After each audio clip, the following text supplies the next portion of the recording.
This time on Captain Chaos's laboratory, we have a table accent, the cave monster, that was sent all the way from the UK, and it's arrived the trip. That box. It is pristine. I have not opened the inside yet. I just took it out of its shipping box, which was just a cardboard box that was about the same size as this, and a couple of broken pieces of styrofoam on the top to keep it from sliding up and down. So, we're going to find out. But, you know, if it's here, it means it's broken.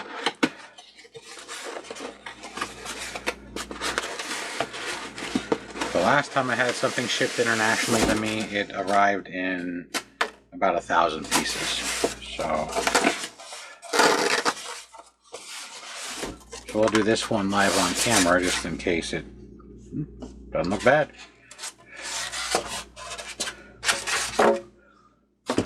Just in case it was broken.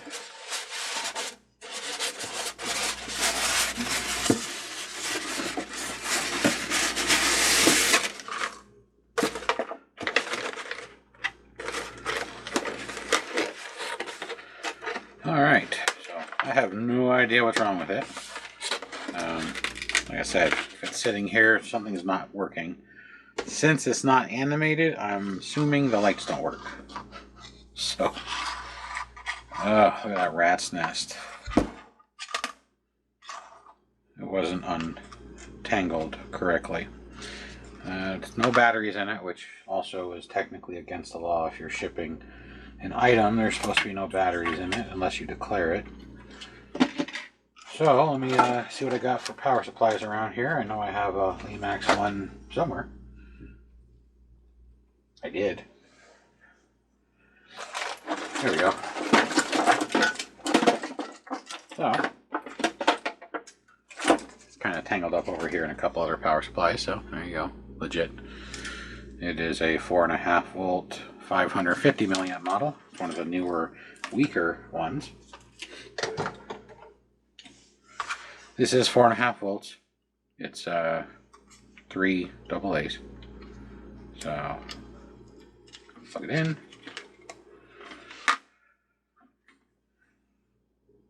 And lights are working. Light, singular. No, 3. They're pulsating. So let me kill some lights.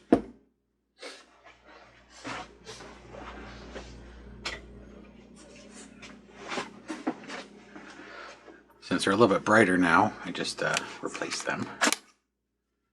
There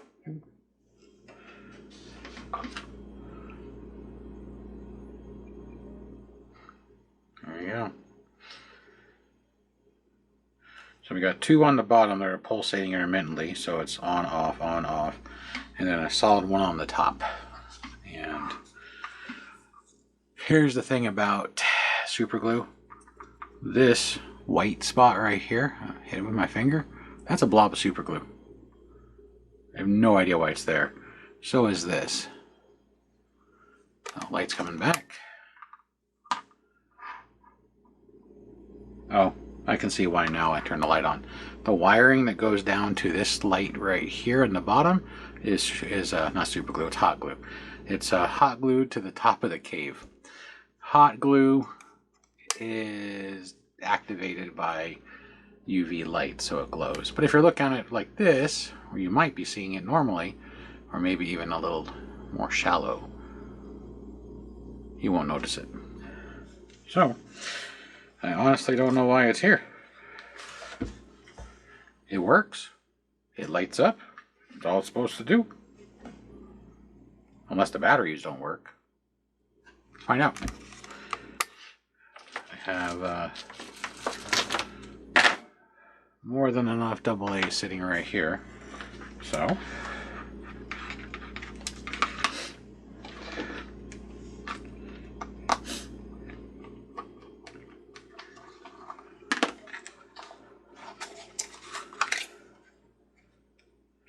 at one point they had a battery that got corroded in the center, but other than that, I don't see anything.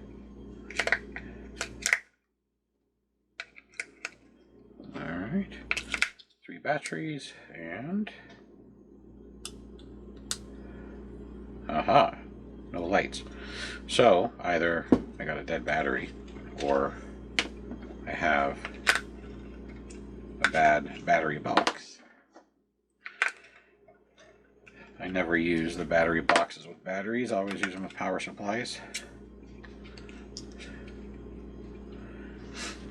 Alright, so by chance, there's my issue. Now, maybe all 6 of my batteries are dead. That's a possibility. It's pretty slim, but it is a possibility. So, we're going to turn on the trusty handy dandy meter, which hopefully you can see right there. And we're going to make sure these batteries have a minimum 1.5 volts of power each. They should be right around 1.6 to 1.8.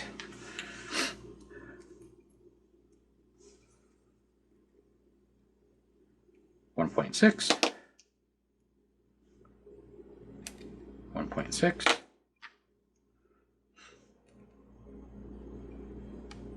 1.6. This one's 1.55, so this one's a little bit weaker, but it's still a good battery. 1.6, 1.6. So, batteries are good. So, battery box is bad.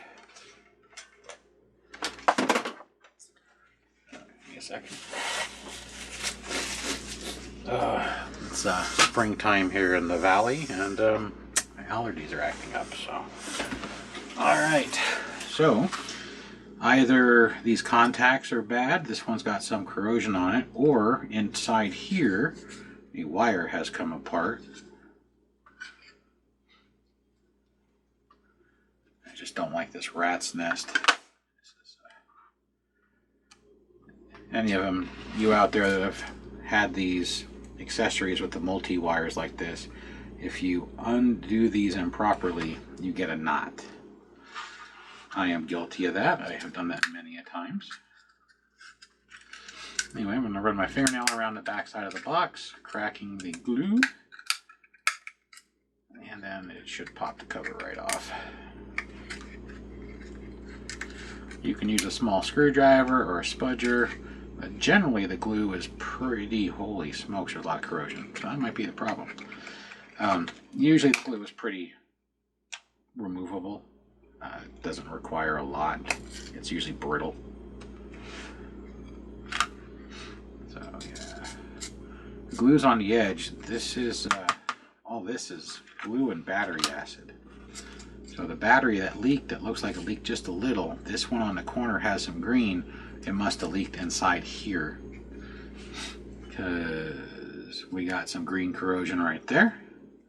There's some green corrosion right here on this one, and that might be why the battery doesn't work. Good chance that the battery box is corroded, and one of these contacts, the solder isn't very good anymore from the corrosion. So right now I'm just lifting the negative tabs, the spring tabs, to make sure that they're good positive tension. You can also put a blade screwdriver, a small one, like this, inside from the back and lift them. What they do is, this is your spring tension for your battery. Sometimes they get weak and they don't give you good contact. So I'm going to stretch this, and then I'm going to scrape off the green corrosion on this terminal. It's on the edges, not on the actual flat part, so it shouldn't do anything. But we're going to clean it up. It's here. Might as well. And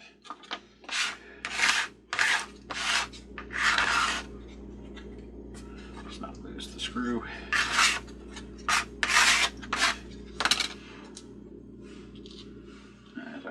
That little black thing I just pulled out, if you saw it, is a micro gear from another one I'm working on that I'm trying to find micro gears for. Just to give you an idea, that's a micro gear, that's a micro gear. That is one of the smallest regular size gears that these use.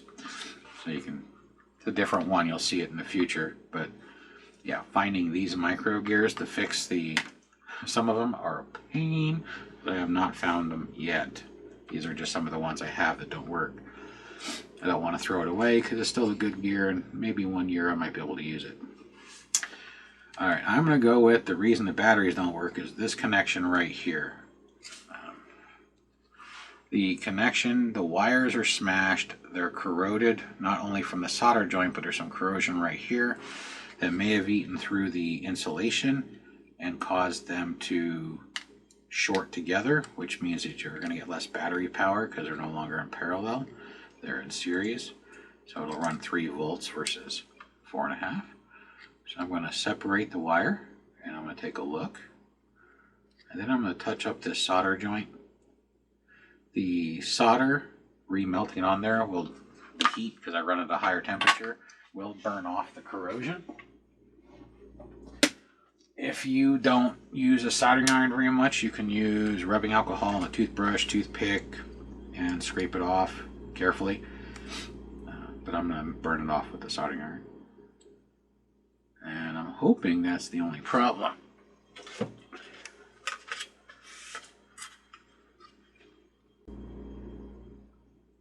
Everything else looks pretty good in there. The only concern is right here. But while I have it open, I'm going to touch up all the solder joints. They're all the same age and they're all... Oh. These might be issues too. Right here, these wires are squished flat and there might be no continuity between them. So let's check continuity. And that has to tell me if this wire still has any. So I'll show you how to do that. First we take out the meter. You need a multimeter for this, not a voltmeter. And you need to set it to ohms. And usually they say OL on them, which either means overload or open line. This one should be audible.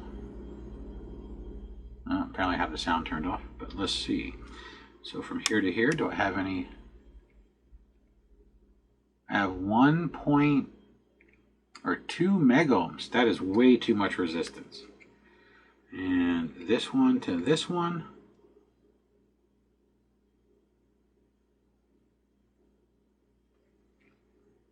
is 138 ohms. And this one to this one, am I on the right one?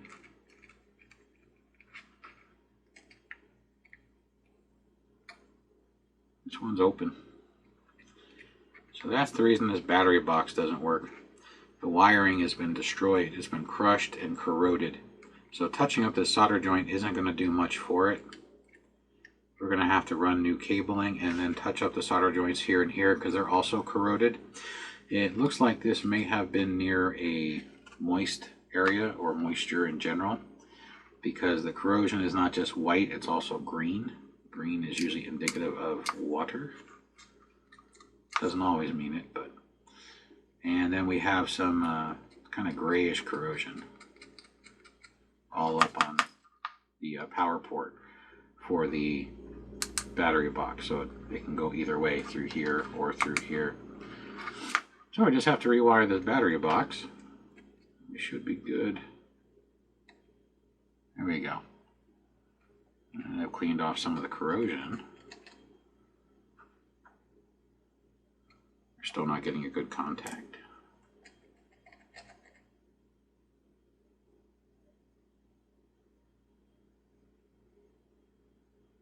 $75 ohms.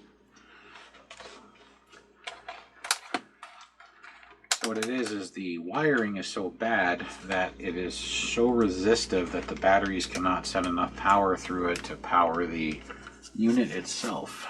So that is why it's here. Alright, sometimes when these are sent in, I don't get any information on them. I'm just told they don't work.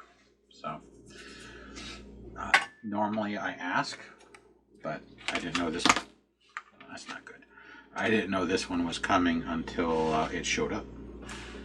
So I'm going to get some fresh solder on these so I can desolder them. If you see my other videos, it's easier to desolder something once you have fresh solder on top of it.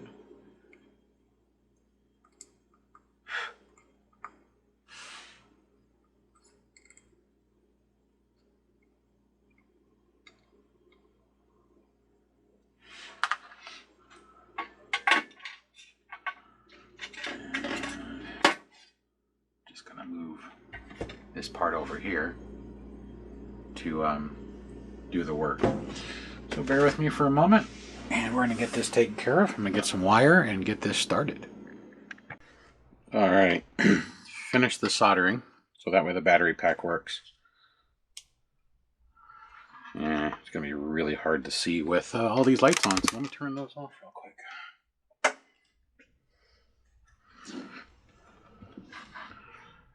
There you go. I'm going to tell you it's not the easiest because these pads on the back, there's the battery, you can see there's no plug. It does still work with the plug. I had to use 2 different types of wire, but these pads do not like to take solder even with flux. I had to pull out the heavy soldering iron and pull the pads out because I started melting the plastic. This gets a lot hotter than my pen, this one. And it's designed for large surface areas of heat dissipation, which the battery pads have. So all I gotta do now is glue the back on. When I was test fitting the back, I broke the last pin off, so I'm going to put a bead of hard glue, Gorilla, and then I'm going to put this back on, and I'm going to clamp it together so it adheres completely. So the only thing wrong with this was bad solder joints on this crappy wire that they used.